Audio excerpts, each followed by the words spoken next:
Zenith of Sorcery, written by Nobody, 103. Chapter 1. Homecoming. When he had still been a child, Marcus had decided to commit sacrilege by climbing to the top of the sacred oak. He had failed. Worse, one of his fellow orphans had snitched on him to the people running the orphanage, and he'd been severely punished for it. Despite this, he later made another 2 attempts and finally succeeded on the 3rd try. The majestic view at the top of the tree and the elation he had felt soaking in the sights around him were still etched deeply into his mind. It was, to this day, one of Marcus's most cherished memories. Many years have passed since then, and Marcus was once again standing atop a big tree. It was admittedly not sacred in any way, but it was even taller than the sacred oak had been. The view was very impressive, too. He slowly turned around to take in the view around him, taking care not to fall off the branch he was standing on. He was surrounded by trees, but the one he was standing on was considerably taller than the rest, giving him a clear view into the distance at all sides. Towards the east, where he had come from, the trees seemed to stretch forever, forming a thick leafy canopy that made it impossible to see the ground. The sun was shining, the sky was clear, and the leaves swayed and rustled in a gentle wind, making for an impressive sight. The same carpet of leaves could be seen to the north and south. Towards the west, however, the trees quickly started to thin out and eventually gave way to fields and grasslands, with a dirt road winding its way through them. If he strained his eyes, Marcus could even make out a couple of buildings in the distance. The tree was tall, the view was majestic, and he had endured great trials to get here, yet he felt nothing at the achievement. He had expected to recapture some of that sense of awe and accomplishment out of crossing the sea of leaves on foot, but instead only felt a faintly pleased feeling and a snide little voice in the back of his head telling him he should have just taken a boat and gone along the coast. Marcus turned westward, staring at the distant buildings with a mixture of nostalgia and uncertainty. After 6 years of wandering the world, he was returning to the lands of the Silver League. He wasn't entirely sure why. He had sworn he would never come back. Just like he simply had to climb that forbidden tree as a child, he knew he simply had to be here now. Something was calling him home. He remained motionless on that tree for a few more minutes, listening to the rustling of the trees around him with his eyes closed. Eventually, he shook off the melancholy and took a deep breath. After making sure his backpack was firmly closed, he gripped the staff in his hand and then jumped down. He plummeted towards the ground like a rock, but remained calm and unconcerned. The height of the fall would be dangerous or even lethal to a normal man, but Marcus was hardly normal. He just had to make sure he didn't hit any stray branches on the way down. That would be painful. Just as he was about to hit the ground, his body suddenly and unnaturally slowed to a halt, and he gently floated down to the ground. He briefly looked around to make sure nothing dangerous had been attracted by his little stunt. He doubted anything truly dangerous would be allowed to live this close to civilization, but it was always good to check these things. His surroundings were dark and gloomy. The thick leaves blocked most of the sunlight from reaching the ground, but Marcus had eyes that could pierce through the darkness, and he found no real danger around him. A viper was watching him from a nearby tree root, silent and motionless, but it was just a normal animal and was doing its best to remain unnoticed. He set off westward towards civilization. The ground he walked on was rough and uneven, but mostly free of bushes and grasses. There wasn't enough sunlight for them to grow. Instead, a thick carpet of moist leaves covered everything. The air was unpleasantly cold, and strange bird calls and insect drones followed him everywhere. Despite his misgivings about coming back, Marcus couldn't wait to be out of this place. Most people only ever ventured into the periphery of the giant forest that covered the center of the continent, and he now truly understood why. Even for him, traversing the sea of leaves on foot took several weeks. Although the dangers he encountered were nothing to a mage of his caliber, he had greatly underestimated the mental pressure of spending several weeks alone in a dense wild forest where the light only barely reached the forest floor. He had always thought of himself as a loner and a man not easily spooked, but this journey had truly tested his limits. He was never doing this again if he could help it. Thankfully, as he had seen from the top of the tree, the edge of the forest wasn't far off from his current position. He soon found himself stepping into the summer sun. Warmth, sweet warmth. He basked in the sunlight for a moment, and then kept walking further westward until he reached a poorly maintained dirt road. And then he stopped, leaning on his staff as he slowly took in the sights around him. Very few people were using the road, and they gave him strange looks as they passed him by, mystified at what he was doing. However, the quality of his clothes and the staff he was holding must have made them wary of him, since they hurriedly passed him by without saying anything. Eventually, Marcus took a deep breath and clacked his tongue in annoyance. He was basically lost. He could tell he was on the eastern border of the Silver League, but he didn't see any obvious landmarks that would let him narrow things down. He only had a vague feeling about where he was. It wasn't a big deal, but he hated that he had gotten lost on what should be his home ground. He reached for his backpack and reflexively checked it to make sure the straps were secure. A nervous tic developed over the years. He had wandered the world for 6 years now, and his backpack was always with him. Its weight on his back was reassuring. Rather than press on westward, he decided to follow the dirt road northward, hoping to reach some kind of roadside inn or village. He wanted to talk to someone, but as he noted earlier, there was very little traffic. It was a clear summer day and the sun was near its zenith. The heat was oppressive, the sun burning.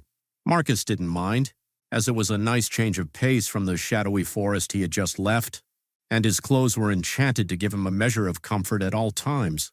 But the locals probably found it hard to stay out in the open under the conditions. More frustratingly, what few villagers did use the road took pains to avoid Marcus, giving him a wide berth and ignoring his greetings. It was very annoying. How was he supposed to ask them where he was if they wouldn't speak with him? What was that about anyway?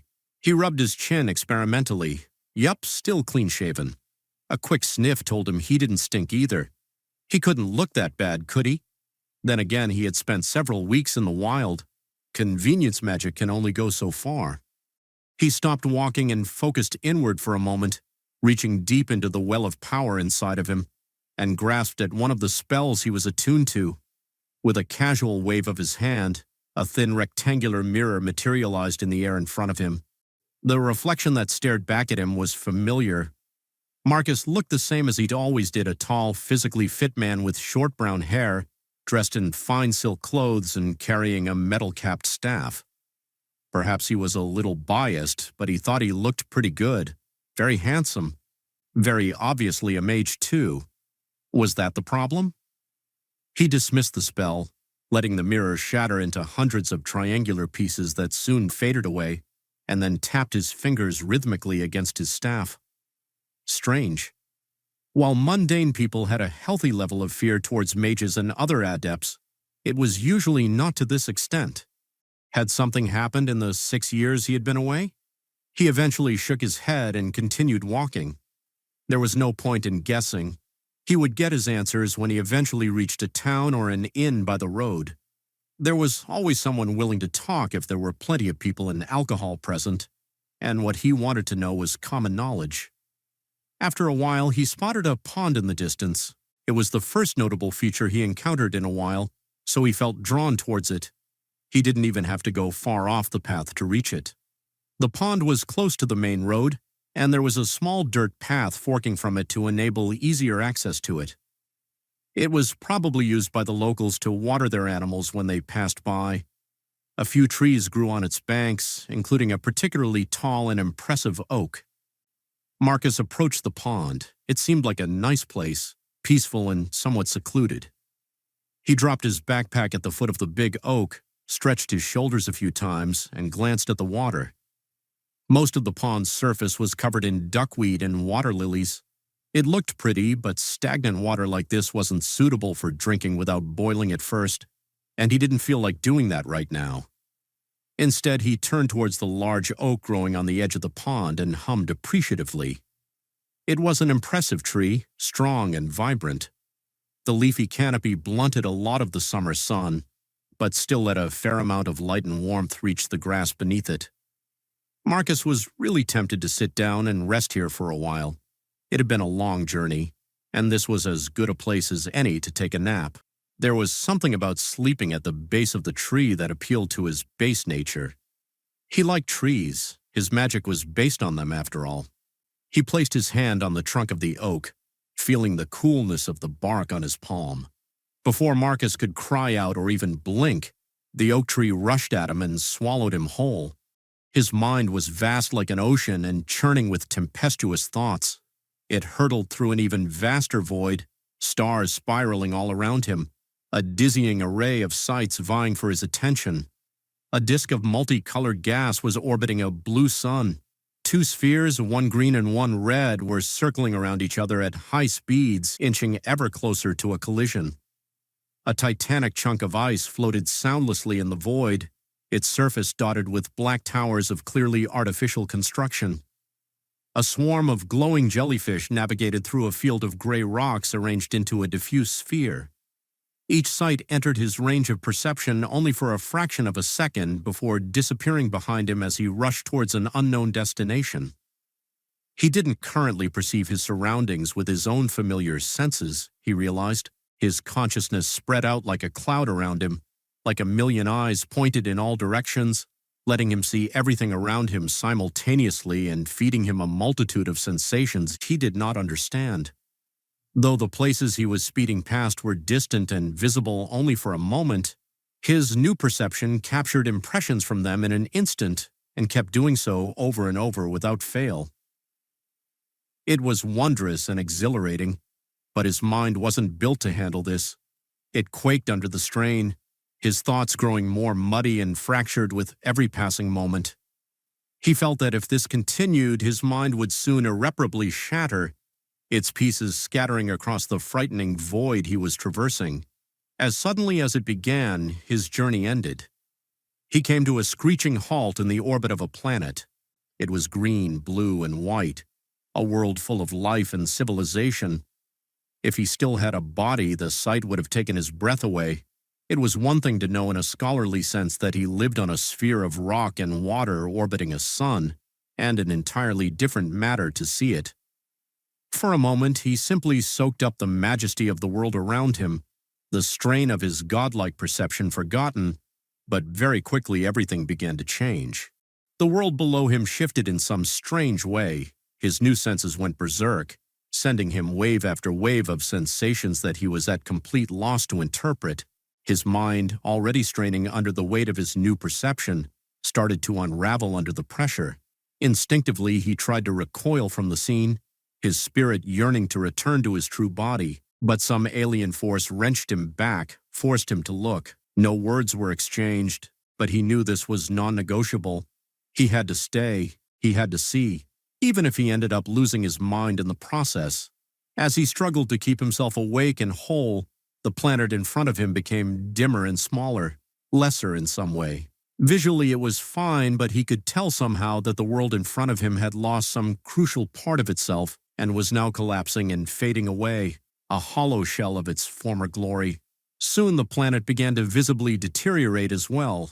Red dots appeared all over its surface, spewing endless plumes of smoke into the atmosphere.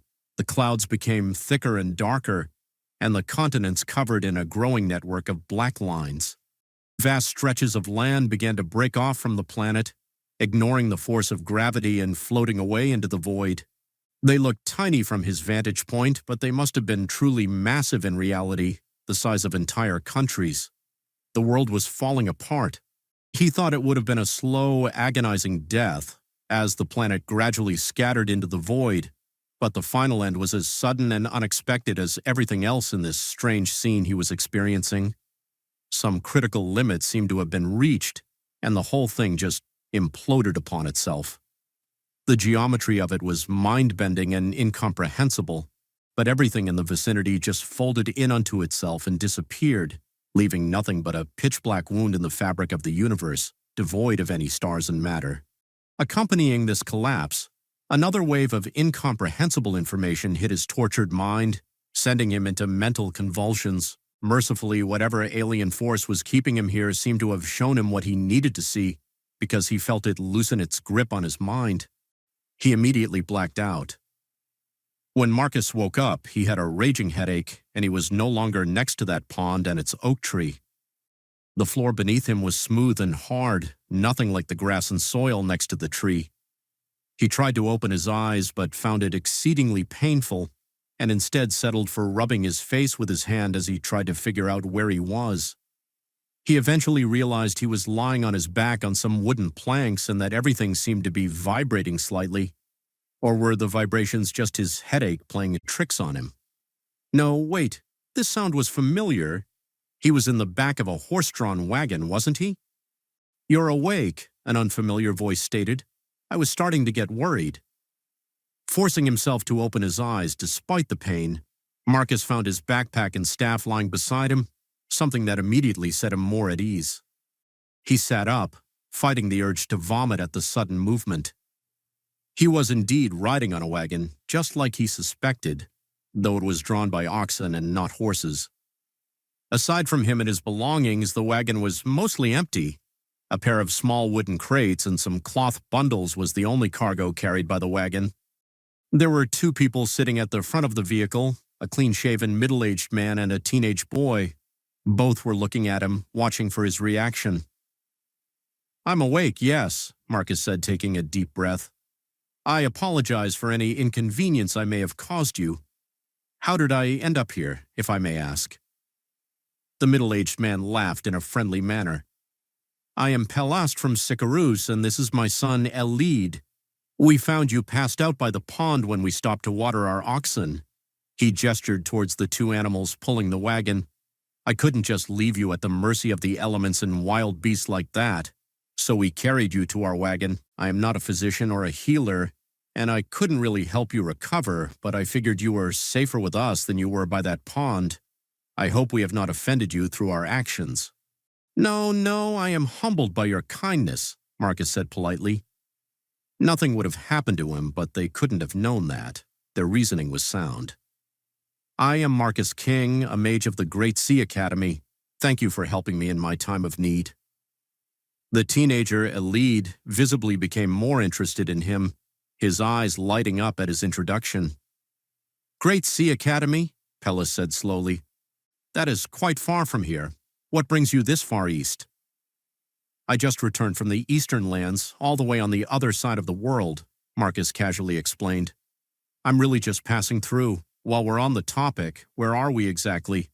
I can't tell how long it's been since I passed out, and the roads here are unfamiliar to me." "Yes, Marcus, play dumb and pretend you weren't lost to begin with, blackout or no blackout." Thankfully, his benefactor didn't see anything wrong with that admission. "You haven't been out for long, a few hours at most," Pellas assured him. "We are not close to any major town, but we should reach Maiden's Rest in a few hours." "Maiden's Rest? That doesn't sound familiar to me," Marcus admitted. "It's a small settlement, barely even a village, but we should be able to find food and shelter there," Pellas explained. "It's close to the Blue Springs Monastery, if you know where that is." "Yes, I do know where that is," Marcus confirmed, very pleased with himself. He finally knew where he was, and he didn't even have to admit to the man he was lost. "Once we get there, you can decide whether to part ways or continue accompanying us," Pellas casually added. "Continue accompanying us."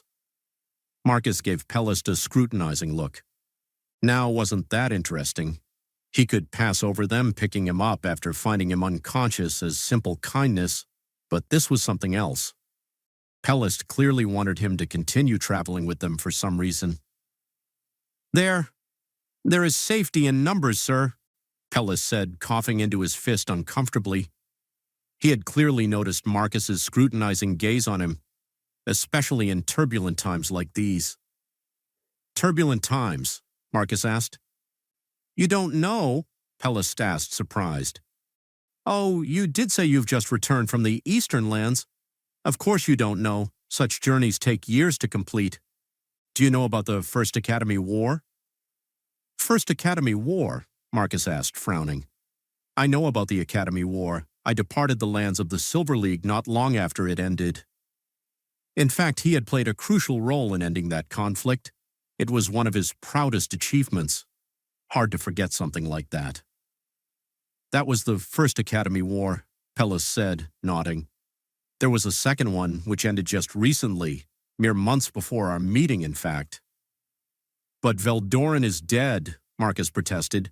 Why would there be a second war? Did he get resurrected through dark magic? No, Veldoran remains dead and buried to my knowledge, Pella said thoughtfully. Though you can never be sure of anything when magic gets involved. And it's not like mages explain much of anything to us common folk. At the end of the day, I'm really just a small-time merchant from Sicarus. Marcus shook his head, dropping the issue. Pellist was right, only a mage or another adept could tell him what this Second Academy War was about, and even then, not all of them were qualified to know the details. So what does this have to do with safety in numbers? Marcus asked. The war is over. Shouldn't have things calmed down by now? Somewhat, Pellist said. Unfortunately, having two major conflicts in the span of 6 years seems to have drained the great powers of their manpower, and they've withdrawn their presence from many border areas, such as this one. Ah, Marcus said. Bandits and other villains are now everywhere these days. I am told that rogue mages have been wandering the lands, claiming to represent various organizations, demanding contributions and generally bullying people. Terrible times, really. Terrible times, yes. However, Marcus was in no real danger from these kinds of vultures menacing travelers and outlying settlements. What's more, Pellist and his son couldn't provide him any support if they did end up encountering any such dangers. If Marcus ended up traveling with Pellast and his son, that would obviously be good for them, as they would suddenly get a powerful mage accompanying them on their journey. But what would Marcus get out of that? Absolutely nothing, that's what. That said, his head still ached, and he didn't want to rush back to the Great Sea Academy until he found out what this Second Academy War thing was all about. Perhaps taking some time to recover and gather his bearings would be a wise thing to do. Where are you traveling to anyway? Marcus asked Pellist. I want to travel west, towards the Great Sea Academy. We're also traveling west, Pellist quickly said, towards Crystal Mountain Academy. We can travel part of the way together and go our separate ways when the time comes. Crystal Mountain Academy? You're taking your son to apply as a student there? Marcus guessed, glancing at Elide, who was entirely quiet up until now. Marcus assumed he was uncomfortable talking in front of the scary stranger, unlike the older and more gregarious Pellist. Yes, exactly, Pellist nodded. There is some time before the examinations begin, but it's a long journey, and I figured it would be best to set off early to ward off any accidents. Besides, the early bird gets the worm. Ha ha. I closed many a deal in the past by making a move before my competitors even arrived on the scene. Pellist seemed to be a really talkative and friendly man. He launched into a series of tales about his previous trade adventures, treating Marcus like they were old friends rather than recent acquaintances. For the life of him, Marcus couldn't decide if this was just a cynical ploy to make him friendlier, and thus more willing to act as their bodyguard on this journey, or if the man was really just that kind of person. In any case, he decided to accompany the father and son duo for a little while longer. Their stay at Maiden's Rest was brief. Like Pellist said, the place was barely even a village. It was a roadside inn with 4 other houses beside it. The 3 of them ordered a quick meal at the inn and decided to be on their way the moment they were done eating. The good news was that Marcus was gradually recovering from whatever that vision was. He was still not fully fine, but his headache was subsiding and his thoughts were less muddled and erratic now. Now that his mind had cleared and he had time to think, he could reach some conclusions about what had happened to him. He didn't like any of them. The oak tree was irrelevant, he decided. He was tempted to rush back to the pond and examine the oak tree in more detail, but he knew he would find nothing there. It was just an oak tree. The vision he had witnessed had clearly been divine in nature. No one could convince him that no god was involved in the incident. If the oak tree was in any way related to the divines, he wanted nothing to do with it. He didn't want to be anywhere near it. An examination of a divine conduit was certain to reveal nothing, and may very well provoke whatever force sent him that vision. As for the idea the vision was just a random hallucination, he dismissed that notion immediately. His memories of the vision were confusing but vivid. They were burned into his memory with irresistible, unnatural force. But what did this all mean? Was the dying world in his vision a portent of things to come? Surely not. Besides, what could Marcus do about an event of such magnitude? What could any mortal do? Was the message meant for him specifically? Then how did they know Marcus would chance upon that specific oak tree when he did? How far back was this whole thing set up? Or was the vision set to trigger for anyone who happened to touch the oak tree in question? Maybe he should have put up a warning next to the pond. Beware of apocalyptic visions. In times like this, he appreciated Pellas's incessant babbling. The merchant's tales distracted him from his heavy thoughts and occasionally even made him laugh. Act or not, the man had a way of setting people at ease. "Are you really a mage of the Great Sea Academy?" Elite asked him. The boy was gradually becoming more talkative as time went by. This was the third time he had asked him something, and all of it connected to mages in some way. It made sense, since Elide was looking to become a mage himself soon enough. "Of course," he answered. What kind of question was that? Even if he was lying about his identity, why would he admit that in response to a simple question? "What rank are you?" Elide asked. It was a bit rude to ask that so bluntly, but fine. "Fifth rank," Marcus lied. "Fifth? You lie," Elide accused. "Elide," Pellas scolded him loudly before turning towards Marcus. "Forgive my son, sir. He doesn't know what he's talking about. He didn't mean to question your honor." "But fifth rank, that's like being a living legend," Elide protested. "There must be less than 50 people like that in the whole Silver League. There's no way that he is one of—" Seeing his father's worsening expression, Elide suddenly seemed to think of something and immediately lost his cool. "Yeah, I don't know what I'm talking about," the boy stammered hurriedly. "I was just shocked, that's all. It's not every day you meet a rank 5 powerhouse, ha ha ha." It was a smart reaction, in all honesty. Even if he was, say, a second-rank mage, that was still more than an unarmed merchant and his teenage son could handle on their own. It was unwise for them to question his honor and power, even if they suspected him of being a bit of a braggart. "Just be careful with your words in the future," Marcus said casually, taking a metal bottle out of his backpack and taking a sip from it. "Anyway, I wanted to ask you something. Why are you applying to the Crystal Mountain Academy? The Sun Moon Temple, Heartfire Academy, and Four Elements Academy are all closer to Sicarus. Is there some specific reason Crystal Mountain appeals to you? They suffered a great deal of damage in the Academy War. I doubt the second one helped them recover any faster. They're probably not anyone's first choice for Academy applications right now." He didn't mention Poison Water or Raven Temple, as they had a poor reputation among many people, and it wouldn't be strange at all if Pellas automatically discounted them from consideration. In any case, a strange silence answered his question. Elide shifted uncomfortably in his seat. What? What did he say?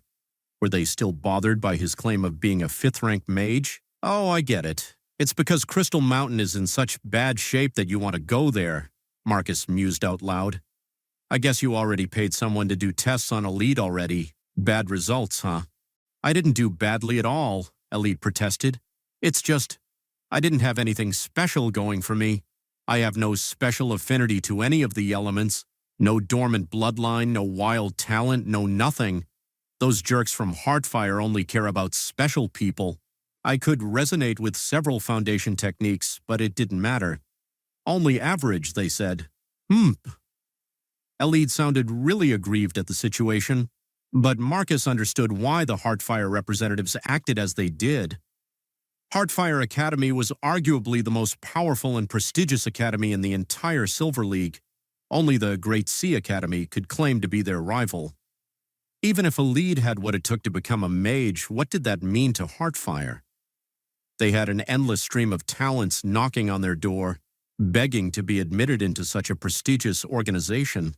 The competition for every available slot was intense, and a child of low birth and average potential with nothing notable going for them couldn't possibly be admitted without causing a stir among the families of other hopefuls.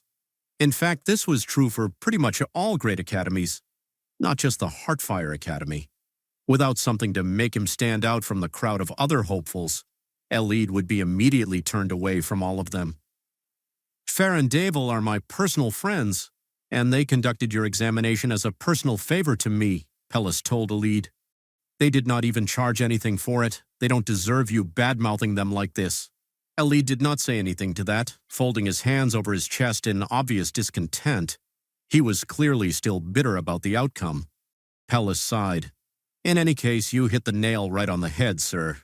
We are going to the Crystal Mountain Academy because they're in a bad state right now and might be willing to give Elid a chance. Is this your payback for Elid doubting your rank? Truly, the might of a 5th-ranked mage shouldn't be underestimated, even in a battle of words." Elid's eyes widened in shock. He gave Marcus a disbelieving look, as if he couldn't believe he fell for Marcus's provocation. Actually, Marcus didn't plan any of that. However, he was going to pretend Pellis was right, and that this was all his cunning revenge for Elid's careless words. As such, he silently stared back at Elid until the boy looked away in fear. Another victory for Marcus.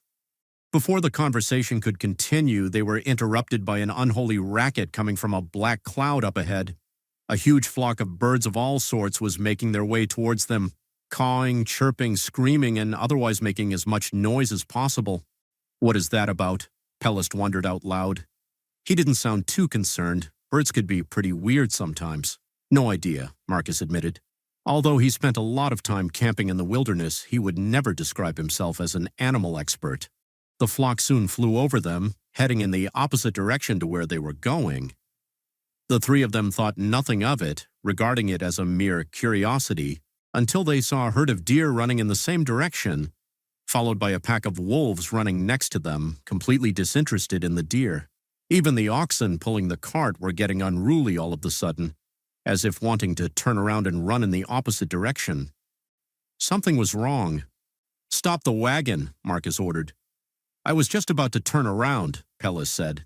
"The animals know something, and I don't want to face what they're all running away from." Once the wagon was stationary, Marcus drew upon his mana reserves and poured some into his eyes. His eyesight instantly became sharper, allowing him to see over vast distances. His headache, which had mostly subsided by now, suddenly surged back into existence and demanded he stop what he was doing, but he ignored it. He placed his hand on the orb of flight hanging from his belt and activated its ability as well. He immediately shot up into the air, giving him a nice, clear vantage point to observe his surroundings. He looked at the horizon in front of them and immediately swore a curse at the sight. The anomaly was still faint at this distance, but with his enhanced eyesight he could clearly see the streams of multicolored light dancing across the sky, moving towards them, like a multitude of rainbow rivers meandering across the heavenly firmament, merging and splitting. He immediately descended back to the wagon, deactivated both the orb of flight and his eye enhancement, and turned towards Pellis. "It's a chaos storm," he told them. "We have to take shelter immediately." "What? No, it can't be," Pellis protested, his expression paling. "It's not the season. Chaos storms are unpredictable," Marcus told him seriously. "This isn't the first time one came ahead of schedule. We have to act fast. I trust I don't have to explain to you what will happen to us if it catches us out in the open like this." "But we're in the middle of nowhere," Elid protested weakly. "There is flat ground all around us, barely even any trees. Where are we going to go?" We have to turn around," Pellis said shakily. "If we abandon the cart and the oxen and run, maybe we can reach—" "There is no need," Marcus said, looking around them once more. Just like Elid said, they were in a really bad spot at the moment, far from any convenient cover. "I will make us a shelter." He hopped off the wagon and picked a spot by the road nearby. Tapping into his mana reserves once more, he cast the Shape Earth spell, and the ground began to move around him and solidify. It took a little while, but gradually a great dome of hardened earth began to take shape.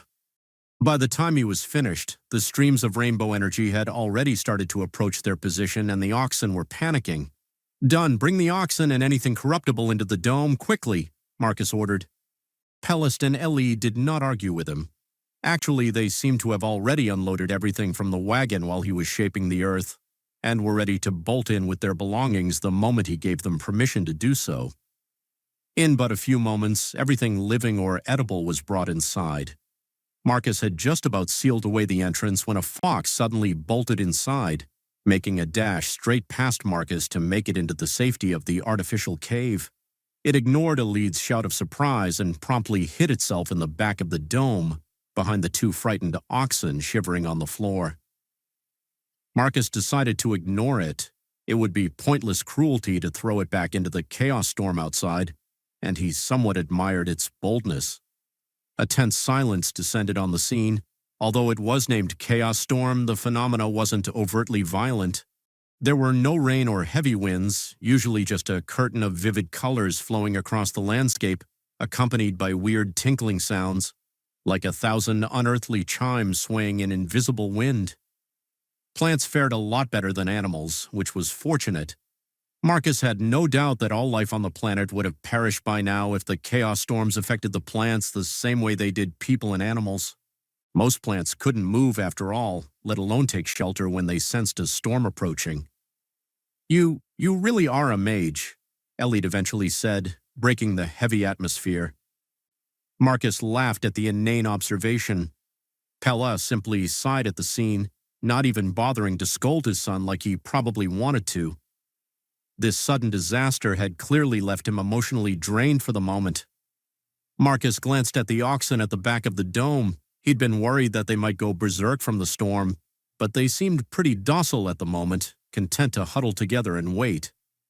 The fox peeked out from its hiding spot to assess the situation, but immediately hid behind the oxen when it saw Marcus looking back at it. "It's pretty dark here," Elid complained. You're right," said Marcus. "It kind of is." He pointed his finger above his head, and a fist-sized sphere of white light materialized above it. Following his mental command, the sphere flew to the top of the dome, from where it illuminated the entire space. "Better?" he asked. "Much better," Elid confirmed. After that, everyone settled down into a tense but comfortable wait, listening to the sound of unearthly chimes faintly audible through the earthen walls of the dome. When the sound stopped, it would be safe to come out. Until then, they could only sit back and wait. By the time the chimes fell silent and the chaos storm passed, night had already fallen. Marcus unsealed the entrance of the dome and walked outside, where he took stock of the situation. There was no sign of devastation, not that he expected there to be any. Chaos storms did not leave a trail of destruction behind them unless they were combined with more mundane disasters. He looked at the night sky and found it gloriously empty. Not only were there no colorful rivers making their way across it, there weren't even any clouds obstructing the stars. They shone particularly bright tonight. Also clearly visible was the moon. The moon was full tonight. A perfect circle of pale white light illuminating the night. It made the network of black cracks covering the entire surface of the moon particularly stark and obvious. The cracks resembled a spider's web, radiating outwards from the seeming center of the moon, and were said to have been created by the spider goddess in the ancient past, to seal away the moon's madness and protect the people below. In the center of the moon's web, the story said there was a magnificent moonlight palace where the goddess dwells to this very day, keeping everyone safe. The moon and its web of cracks were not a new thing by any means, and Marcus had witnessed this sight many times in the past. Even children would regard the sight as fairly mundane. Nonetheless, Marcus found himself drawn to the sight now, lost in thought. The divine vision he had received recently also featured a series of cracks spreading across a celestial body, and it resulted in the total destruction of that world. Those two things couldn't possibly be related, though, could they? The moon's face had been marred by cracks for an unfathomable amount of time now. Even the elves and the Selenites said the spiderweb on the moon had existed for as long as their people had been recording history. The cracks on the moon had always been there, and never caused issue for anyone. Still, the vision he experienced was burned into his mind. He couldn't forget it, no matter how much he tried. It demanded to be taken seriously, bubbling to the forefront of his consciousness from time to time.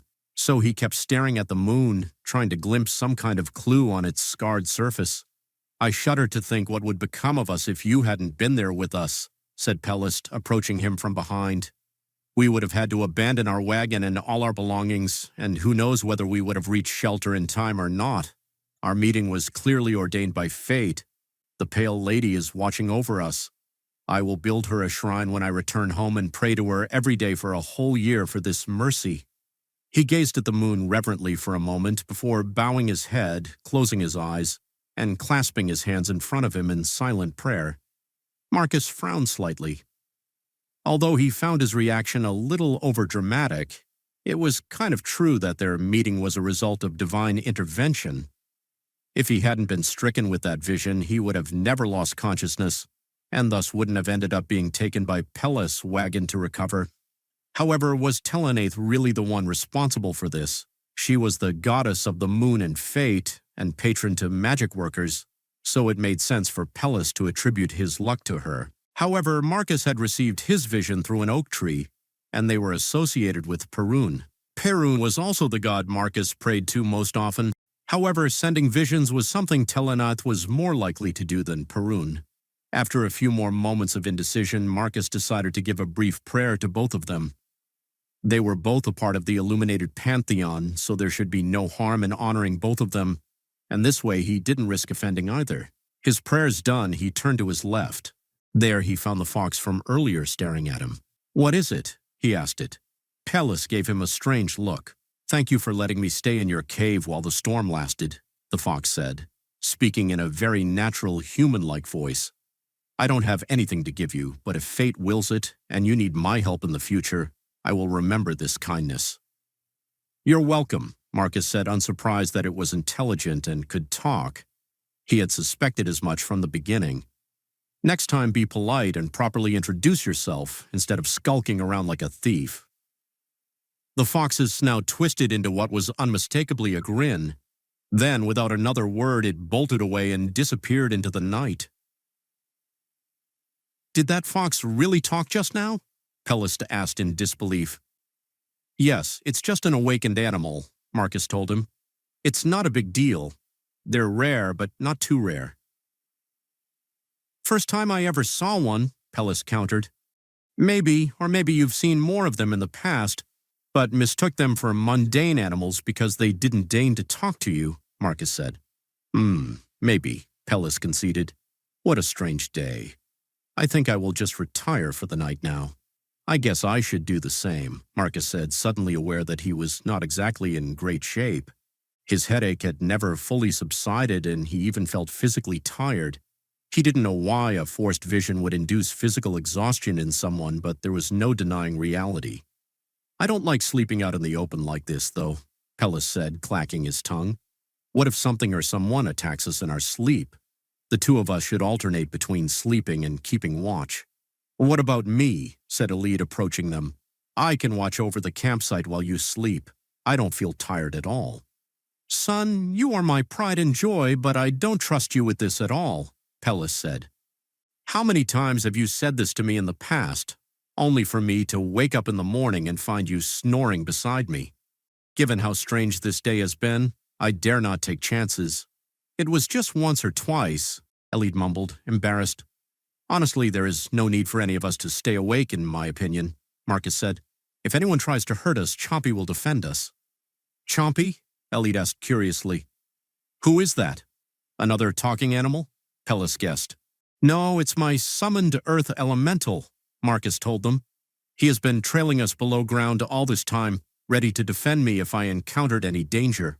Sadly, hostile visions wasn't something Chompy recognized as a danger, though if Palast and his son had been vicious enough to try and kill Marcus while he was unconscious, the elemental would have crushed them to death before they could even scream. The same would happen to any wild animal that tried their luck with him. He tapped his staff on the ground in a specific pattern, causing earth to tremble beside him for a moment. A second later, a large worm made out of soil and rocks broke out of the earth, causing virtually no disruption in the surrounding earth as it did so. It coiled around Marcus like a snake, swinging its head in all directions to check its surroundings. Its head was eyeless and ringed with triangular, pearly white teeth. When it pointed it towards Pellis and his son, they immediately backed away a couple of steps. Thankfully, they were made of slightly sterner stuff than most common people and didn't run away in panic. Marcus was gratified that his faith in them wasn't misplaced. It probably helped that Chompy didn't make any obviously aggressive moves towards them. He patted the worm's head lovingly and Chompy squealed in a high-pitched manner that didn't appear to belong on this kind of horrifying creature. "This thing has been beside you all this time?" Pellis asked fearfully.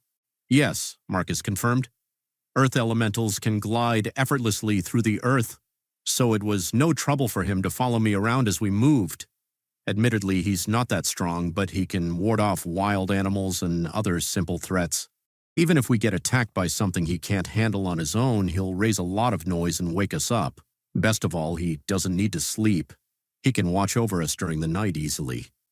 "That's not, what would have happened?" Pellis tried. No matter, I'm tired. This has been a long day, I'm going to sleep." Elliot hesitated before deciding not to say anything. He just kept throwing Chompy, fearful glances until the earth elementals sank back into the earth and disappeared from sight.